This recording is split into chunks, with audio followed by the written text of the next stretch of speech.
Hey guys, Super Briggs here. This is a Kymco 50cc scooter, and this will be a cold start. It's 46 degrees outside, and it's raining.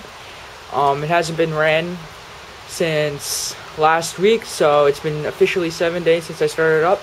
So we're gonna see how many kicks it takes to start it up.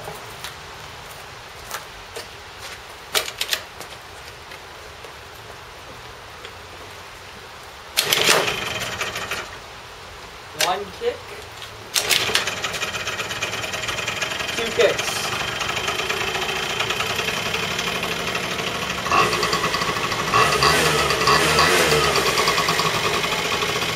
So yeah, that's the Kymco 50cc scooter cold start. Pretty reliable scooter. Let's see how many kilometers. Rainy outside. 7,441 kilometers.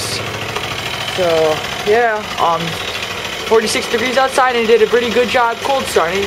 See you later, guys.